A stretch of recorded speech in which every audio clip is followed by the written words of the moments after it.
Sur Radio Classique et LCI ce matin, l'invité politique, c'est Guillaume Garot, ministre délégué à l'agroalimentaire. Bonjour Monsieur le ministre. Bonjour. Merci d'être avec nous au plein milieu du Salon de l'Agriculture que vous arpentez, j'imagine, du matin au soir. Ah, tout à fait, et j'y ai même mon bureau. J'ai délocalisé mon bureau du ministère jusqu'au Salon de l'Agriculture. Alors on va parler de l'actualité de l'agriculture dans un instant, mais d'abord Michel Sapin, le ministre du Travail, qui vient de déclarer à l'AFP qu'il doit y avoir moins de chômeurs à la fin de l'année.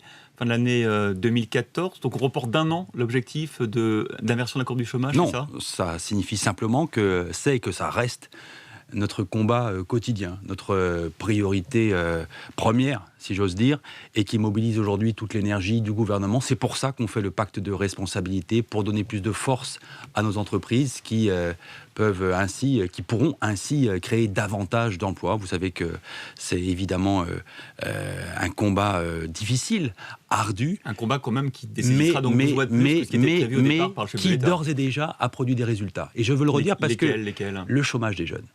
Et pour le 6e mois consécutif, vous l'avez vu, ce sont les chiffres du mois de décembre, eh bien, le chômage des jeunes avait reculé dans notre pays. Grâce aux emplois aidés, pas grâce à la reprise économique. Et alors, est-ce que ce sont pour autant de mauvais emplois ? Des faux emplois? Pas du tout. Ce sont des emplois utiles et ça permet à des jeunes de retrouver espoir et de retrouver tout simplement leur place dans notre société. Alors justement, le pacte de responsabilité, le Premier ministre l'a dit, ou le Président même, il va concerner l'agriculture. De quelle manière ? Est-ce qu'il y aura des adaptations particulières ? Est-ce que vous aurez des engagements particuliers que vous allez demander aux agriculteurs en termes d'embauche et d'emploi ? Il concernera tous les secteurs économiques du pays et évidemment aussi l'agriculture et l'agroalimentaire. Alors nous travaillons aujourd'hui, en effet, pour faire en sorte que nos entreprises puissent davantage investir, qu'elles puissent davantage innover, parce qu'elles ont aujourd'hui des projets et qu'il faut qu'on puisse déclencher, créer un climat de confiance pour que ces entreprises passent à l'acte sur l'investissement, juste sur l'agroalimentaire. C'est deux choses différentes. Le climat de confiance, j'entends. Oui, est-ce que les contreparties, est-ce que vous considérez qu'en matière d'agroalimentaire, il doit y avoir une forme ou une autre des emplois, des investissements de contrepartie, eh bien, en échange de la baisse des charges. Mais c'est dans le cadre global du pacte de responsabilité. Et nous attendons évidemment la discussion qui va s'engager le 28 février entre les partenaires sociaux sur ces engagements, sur ces objectifs et ces contreparties. C'est ça qui compte. S'agissant de l'agroalimentaire et de l'agriculture, nous savons, je le disais, qu'il y a des projets qui pourront être mis sur la table. Juste sur l'agroalimentaire, nous savons que les projets d'investissement des entreprises aujourd'hui, tels qu'ils existent, dans leur volonté d'innovation ou d'investir, c'est presque 2 milliards d'euros. Donc il faut aider les entreprises à mettre ces projets en action, en œuvre, et c'est ça qui, évidemment, pourra créer de l'emploi. Mais ce qu'on essaie quand même de comprendre, c'est concrètement, quelle contrepartie vous avez demandé ? J'ai vu qu'il y avait des propositions intéressantes dans votre secteur. Les brasseurs de France, par exemple, ils ont proposé de réaliser 400 embauches nettes, parce que finalement, il y a une confusion souvent entre le brut et le net. Si vous leur garantissez à la fois le pacte de responsabilité et une stabilité fiscale, est-ce que c'est possible de prendre ce type d'engagement aussi précis, métier par métier ? Tant mieux lorsque des secteurs mettent des propositions sur la table. Ça veut dire qu'on est tous dans le même sens. Et c'est ça qui fera aussi l'efficacité du pacte de responsabilité. Ce que je veux dire, c'est qu'on doit travailler sur des thèmes aussi différents et complémentaires que l'apprentissage. Davantage d'apprentissage, de place d'apprentissage pour les jeunes. Sur la formation. Et en particulier la formation aux savoirs fondamentaux. Vous savez combien c'est important dans l'agroalimentaire. Sur aussi l'égalité entre les hommes et les femmes. Notamment sur les salaires. Ça fait partie aussi donc ça sera, des sujets pas plus précis de discussion. Ça sera aussi vague que ça, mais je ne vais pas fermer la discussion avant qu'elle ait été engagée. Et nous sommes aujourd'hui au cœur de cette discussion. Alors l'autre sujet qui va beaucoup faire débat au sein de votre secteur, au sein de l'agriculture et de l'agroalimentaire, c'est le traité entre les États-Unis et l'Europe qui est en cours de discussion avec, on sait, des points de vue un peu différents d'un État à l'autre. On a vu aussi hier, par exemple, Marine Le Pen du Front National expliquer aux agriculteurs qu'elle rencontrait au salon que ça allait être la catastrophe pour l'agriculture française. Est-ce que ça va être la catastrophe, ce traité transatlantique ?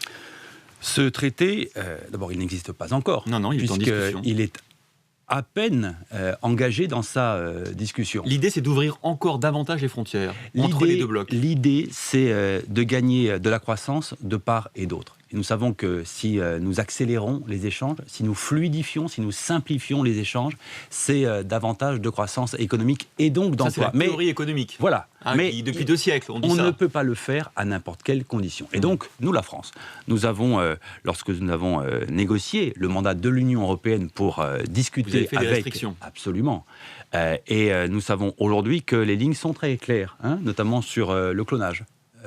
Sur les OGM. Sur les OGM. C'est pas si clair que ça, les OGM. Mais ça fait partie de la discussion, évidemment. Mais vous connaissez bien évidemment aussi la position de la France. C'est-à-dire que nous ne sommes pas pour les cultures d'OGM chez nous, en plein champ, s'agissant des maïs en particulier. Et donc, mais on sait aussi qu'on a quelquefois des difficultés à contrôler les importations. Ce qui compte, c'est que nous avons dit, nous le redisons, que la législation européenne devra s'imposer. C'est ça la ligne rouge sur le clonage, le bœuf aux hormones et les OGM également. Mais je me mets à la place des agriculteurs. Par exemple, en ce moment, ils sont en pleine discussion du prix du lait avec la grande distribution. C'est un peu contradictoire. On leur dit d'un côté, on va ouvrir le marché, on va libéraliser, on va faire moins de contraintes. Et de l'autre, on leur explique que les prix du lait s'envolent, mais que nous, on réglemente encore les prix du lait. Ah non. Si, il y a une discussion entre la grande distribution. Et alors, est-ce que c'est de la réglementation ? Non, mais vous avez vu que les prix du lait en France sont bien inférieurs aux prix mondiaux. C'est pas de la réglementation, monsieur Gécubizine. C'est précisément la libre discussion entre les acteurs économiques, entre les producteurs, les agriculteurs face au poids de la grande distribution. Est-ce que c'est la liberté ? Justement. Aujourd'hui, le prix du lait, il est fixé par le contrat entre les producteurs et la grande distribution. La discussion est difficile. C'est 20% inférieur au prix mondial du lait. Difficile. Et ce que nous disons, nous, gouvernement, aux uns et aux autres, c'est de se mettre d'accord sur une base qui permette à chacun de vivre de son revenu et d'abord de vivre de son travail et donc de tirer un revenu et d'abord pour les producteurs. C'est ce que nous avons dit. Et sur quelle base ? Eh bien, partons du prix du lait de 2013.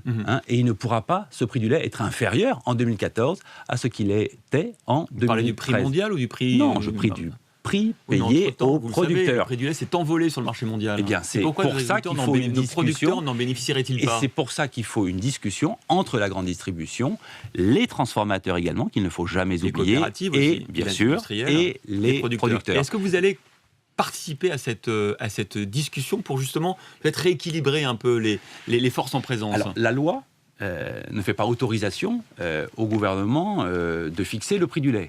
Mais elle donne la possibilité, s'il y avait une situation de blocage, de recourir à la médiation. Et dans le cadre de la prochaine loi d'avenir agricole, défendue par Stéphane Le Foll, nous renforcerons cette médiation. Mais aujourd'hui, il faut laisser les parties s'entendre. S'il n'y avait pas accord, s'il n'y avait pas entente, eh bien, la loi s'appliquerait avec l'intervention du médiateur. Mais nous n'en sommes pas là. C'est quoi la différence entre une politique agricole de gauche et de droite ? Est-ce que vous faites des choses différentes de vos prédécesseurs ? Absolument. Lesquelles ? D'abord parce que nous avons mis de la justice et de la justice sociale. Ça, c'est des dans mots. Toutes les... pas du tout. C'est la réalité. Lorsque, vous savez, sur la politique agricole commune, on réoriente les soutiens publics, les crédits européens des céréaliers vers les éleveurs. C'est une façon de soutenir aujourd'hui. Avant, c'était le cas. Il y avait écoutez, non. Regardez quelle était la distribution des aides agricoles.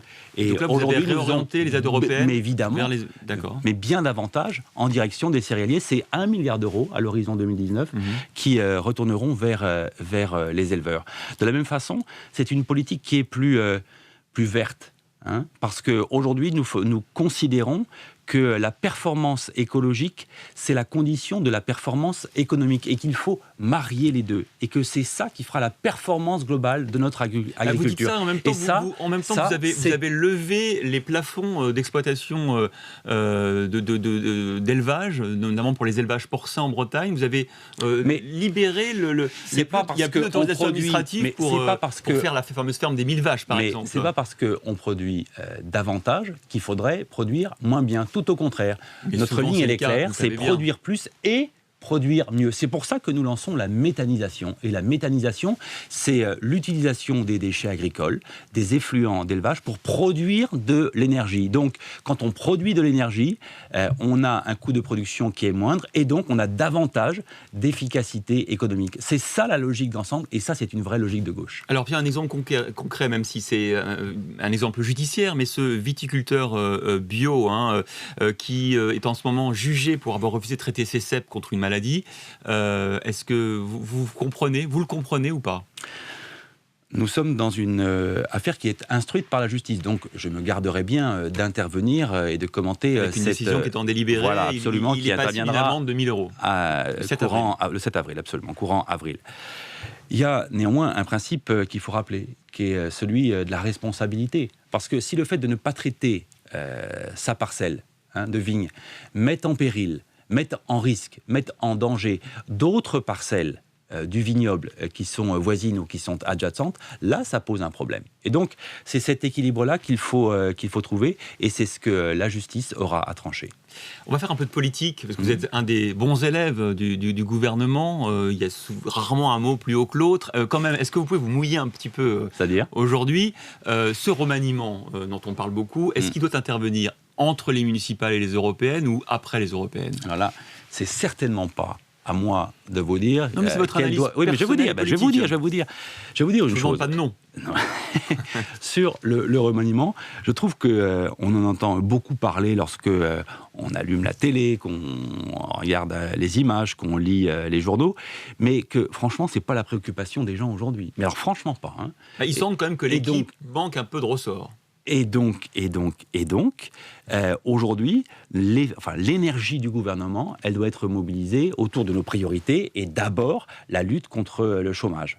Voilà ce qui... Justement, à un moment donné, c'est ce que dit le président, il va falloir que sur ce pacte de responsabilité, tous les ministres soient derrière, et on sait qu'il y a des sensibilités plus à gauche au sein du gouvernement qui toussent un peu de la baisse des charges pour les entreprises sans peut-être de contrepartie, on en parlait tout à l'heure. Puis de l'autre, dans la majorité aussi, on sait que pour porter cette nouvelle politique économique, on attend par exemple des Verts qu'ils soient complètement solidaires de ce changement de cap économique. D'abord, ça n'est pas un changement de cap. Un peu quand même. Non, c'est pas un changement de cap. C'est une clarification et c'est aussi une forme d'accélération. Mais il y a quand même un changement de discours. Écoutez, depuis 20 mois, il y a une vraie cohérence et une vraie continuité dans la politique que nous conduisons. Mais ce que je regarde, ce que je remarque, ce que je constate également, c'est qu'il y a une vraie solidarité de toutes les composantes de la majorité autour de ce pacte de responsabilité. Alors, il peut y avoir des nuances, il peut y avoir du débat, et c'est parfaitement normal.